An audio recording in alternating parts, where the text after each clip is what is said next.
नमस्कार बच्चों। आज के इस एपिसोड में हम डिस्कस करेंगे क्लास 8 एसएसटी सोशल साइंस की वर्कशीट नंबर 23 को। यह आपकी 8 अक्टूबर 2021 की वर्कशीट रहेगी। आज की इस इजी इंटरेस्टिंग वर्कशीट में हम हिस्ट्री के 5th chapter when people rebel को कंटिन्यू करेंगे। ये जो चैप्टर है वो 1857 की क्रांति पर बेस्ड है। 1857 में रिवोल्ट होती है, उस पर बेस्ड है। उस रिवोल्ट के कारण क्या थे, लोगों ने ये विद्रोह क्यों किया था, उस विद्रोह में, उस रिवोल्ट में क्या कुछ होता है, उस विद्रोह के बाद क्या कुछ होता है, ये सब कुछ इस चैप्टर का थीम है। अब तक हम इस चैप्टर में डिस्कस कर चुके हैं कि इसके कारण क्या थे, यानी कि लोगों ने वो रिवोल्ट किया क्यों था। आज की इस वर्कशीट में हम डिस्कस करेंगे कि उस रिबेलियन के इंपॉर्टेंट सेंटर्स कौन कौन से थे, इंपॉर्टेंट लीडर्स कौन से थे, और कैसे जो ब्रिटिश ईस्ट इंडिया कंपनी है वो फाइट बैक करती है, कैसे वो दोबारा से उन इलाकों के ऊपर कंट्रोल कर लेती है, कैसे वो सिचुएशन को हैंडल करती है। ये सब कुछ हम इस इंपॉर्टेंट वर्कशीट में समझेंगे। Let's begin. चलिए शुरुआत करते हैं हम आज की इस वर्कशीट की। सबसे पहले हम बात करेंगे रिबेलियन स्प्रेड्स की, विद्रोह कैसे फैलता है, कौन से इंपॉर्टेंट सेंटर्स थे। तो नाना साहेब कौन थे? The adopted son of Peshwa Bajirao. Peshwa Bajirao मराठाओं के नेता होते थे, जिनको प्रधानमंत्री या फिर प्राइम मिनिस्टर कहा जाता था। तो उन्हीं के एडॉप्टेड सन थे, यानी कि उनके गोद लिए हुए बेटे थे नाना साहेब। नाना साहिब का अंग्रेजों से क्या झगड़ा था? उनकी पेंशन को बंद कर दिया गया था और वो अपनी पेंशन को कंटिन्यू करवाना चाहते थे, बस इतना ही झगड़ा था। इसी को लेकर के जब 1857 की रिवोल्ट की शुरुआत होती है तो नाना साहिब को लगा कि मौका है, चौका लगा दिया जाए।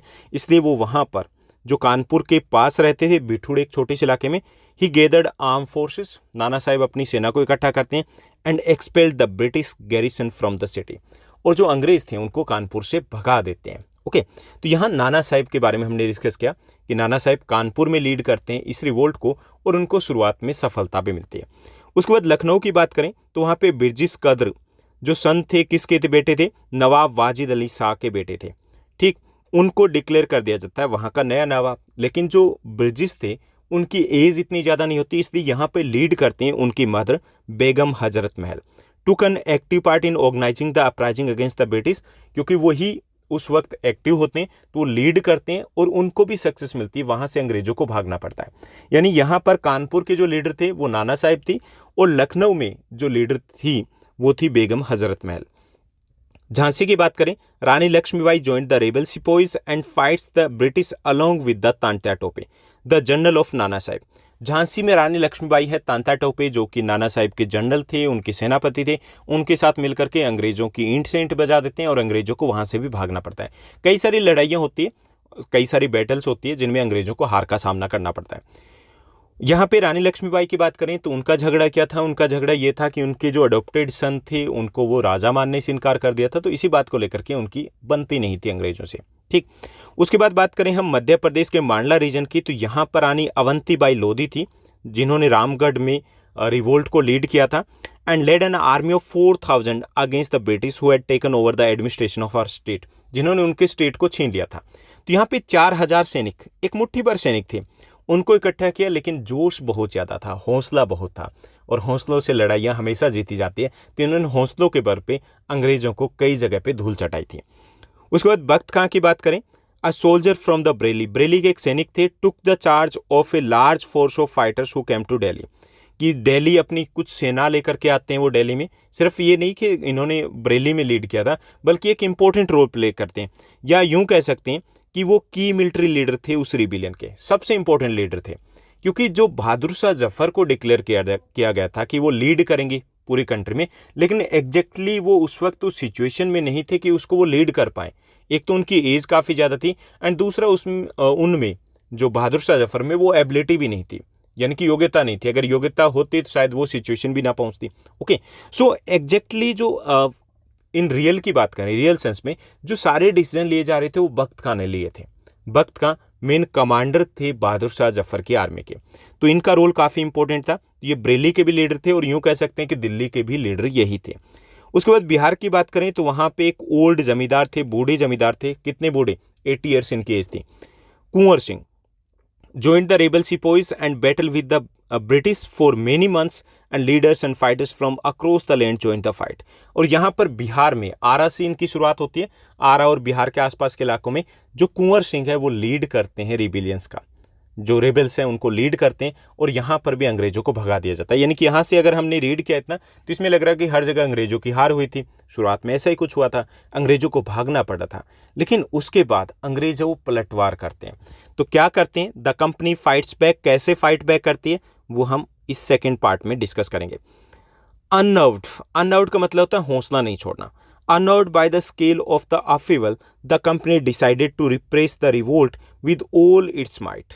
कि जो कंपनी की बात करें तो कंपनी है वो अपना हौसला नहीं छोड़ती है।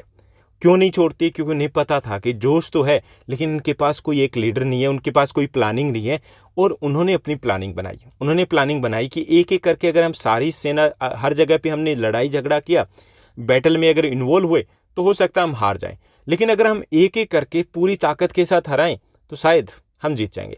इन्होंने ऐसा ही कुछ किया, एक एक को टारगेट बनाया और एक एक करके हराते गए। जबकि इंडियंस में वो यूनिटी नहीं थी कि वो साथ मिल करके उनका सामना करते। साथ मिल के सामना करते हैं तो शायद हिस्ट्री कुछ और होती, शायद अंग्रेज़ हमारे यहाँ पे नहीं होते, शायद आपके पास ये इंग्लिश मीडियम ना होता, शायद नहीं होता, क्योंकि उस वक्त तक तो इंग्लिश मीडियम उतना ज़्यादा फैला नहीं था, उतना ज़्यादा उसको एक्सेप्ट नहीं किया गया था। तो चलिए कोई ना, जो हुआ सो हुआ, देखते हैं कि कैसे कंपनी है फाइट बैक करती है। It brought reinforcement from England, यानी कि जो इंग्लैंड की बात करें तो वहाँ से और सैनिक मंगवा लेते हैं ये, ठीक, और ज़्यादा, क्योंकि उन्हें ज़रूरत थी, और स्पेशली उन्हें ज़रूरत थी कि थोड़ा सा प्रोपोर्शन बढ़ा दिया जाए इंडियन आर्मी में, कि इंडियन जो सैनिक थे वो ज़्यादा थे, वो चाहते थे कि 50% का रेशो अगर मेंटेन हो जाए तब ये बेटर रहेगा। Pass new laws so that the rebels could be convicted with ease and then moved into the storm centres of the revolt, कि उन्होंने नए कानून बनाए ताकि जो रिवोल्ट जिन्होंने किया, जो रेबल्स हैं, उनको जल्दी जल्दी सज़ा दी जाए, क्योंकि जितनी जल्दी उनको सज़ा मिलेगी उतना ये है कि खौफ पैदा होगा, डर पैदा होगा। तो इसलिए उन्होंने नए कानून बनाए and then moved into the storm centres of the revolt. उसके बाद जो इंपॉर्टेंट सेंटर थे एक एक करके उन्होंने टारगेट किया। सबसे पहले Delhi was recaptured from the rebels force in September 1857। सितंबर 1857 में सबसे पहले उन्होंने रिकैप्चर किया दिल्ली को। दिल्ली पे पहला टारगेट इसलिए रखा बिकॉज जो लीडर थे रिबिलियंस के या रेबल्स के लीडर थे जो, वो थे बहादुर शाह जफर। तो उनको पकड़ने का मतलब था कि इंडियंस का हौसला टूट जाएगा, उन्हें लगेगा कि अब तो हार हो गई। तो उन्होंने एक प्लानिंग के साथ किया था। दूसरा, दिल्ली सबसे इंपॉर्टेंट सिटी थी, तो इसलिए उन्होंने दिल्ली पे सबसे पहले कब्जा किया। And the last Mughal emperor Bahadur Shah Zafar was tried in court, he was arrested, उनको अरेस्ट किया जाता है, कोर्ट में ले जाया जाता है, मुकदमा चलाया जाता है, अनसेंटेंस टू लाइफ इम्प्रिजनमेंट, और इसी आरोप में कि रिवोल्ट किया था उनको उम्र कैद की सजा दी जाती है। He and his wife Begum Zeenat Mahal were sent to the prison in Rangoon in October 1858 where he died in 1862। और उनको और उनकी जो वाइफ है जीनत महल, उन दोनों को रंगून भेज दिया जाता है, जो कि म्यांमार में है, जो उस वक्त बर्मा के नाम से जाना जाता था। उस वक्त रंगून कैपिटल हुआ करती थी, तो वहाँ इनको भेज दिया जाता है, जहाँ पे 1862 में इनकी डेथ हो जाती है। लखनऊ की बात करें, लखनऊ वॉज टेकन इन मार्च 1858 में, यानी कि देखिए एक एक करके किया है, ऐसा नहीं कि एक साथ धावा बोला था। उसके बाद लखनऊ पे टारगेट किया, मार्च 1858 में लखनऊ पे कब्जा कर लिया। Rani Lakshmibai was defended and killed in June 1858, जून 1858 में उसके बाद झांसी के ऊपर हमला किया गया। And a similar fate awaited Rani Avantibai के साथ भी ऐसा ही कुछ होता है। Tantya Tope escaped to the jungles of central India and continued to fight a guerrilla war with the support of the many tribal and peasant leaders.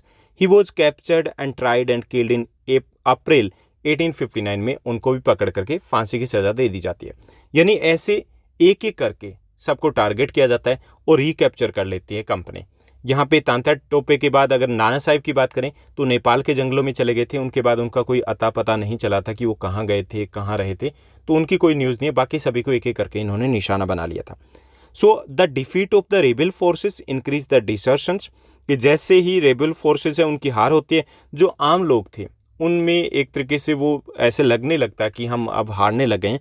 So the British also tried their best to win back the loyalty of the people and they announced rewards for it.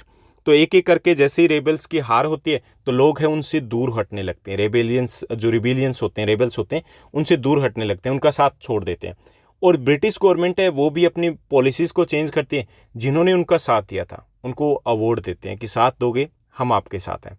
तो इस तरीके से दोबारा से situation को control में कर लेती है British East India company. Now let's move to the second segment और डिस्कस करते हैं आज की इस वर्कशीट पर बेस्ड कुछ इजी क्वेश्चंस। टोटल 3 क्वेश्चंस दिए गए। फर्स्ट हमारा क्वेश्चन दिया गया, list the important centres of revolt of 1857 and there leaders. यहाँ पे हमें 1857 रिवोल्ट के जो इंपॉर्टेंट सेंटर्स हैं उनके लीडर्स के नेम मेंशन करने। दिल्ली बहादुर Shah Zafar and Bakht Khan, Lucknow Begum Hazrat Mahal, Bihar Kunwar Singh, Jhansi Rani Lakshmibai, Kanpur Nana Sahib and Gwalior की बात करें तो तांत्या टोपे। तांत्या टोपे की स्पेलिंग दोनों रहेगी, TANTI ए भी रह सकती है और TNTY, ये दोनों ही करेक्ट है।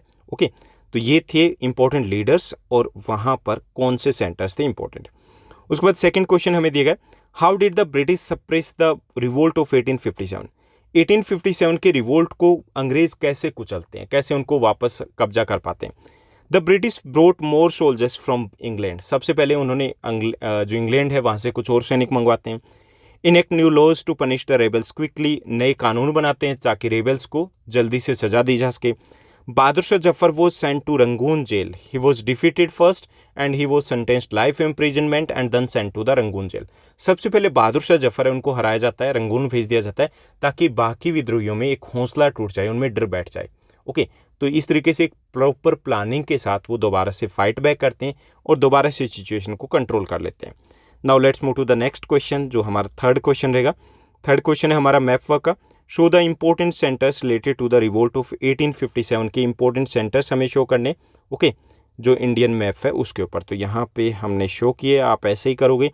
आप मैप ड्रॉ कर सकते हो या फिर आप मैप मार्केट से लेके आइए और उसको आप अपनी जो वर्कशीट की नोटबुक है उसके ऊपर पेस्ट कर सकते हो।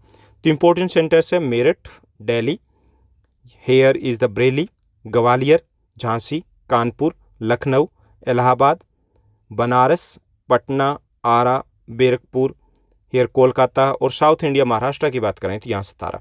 तो इनमें से जो हमने ऊपर इंपॉर्टेंट सेंटर की बात की थी तो आप एनी 5 इंपॉर्टेंट सेंटर को ही शो कर सकते हो, इतना काफ़ी रहेगा।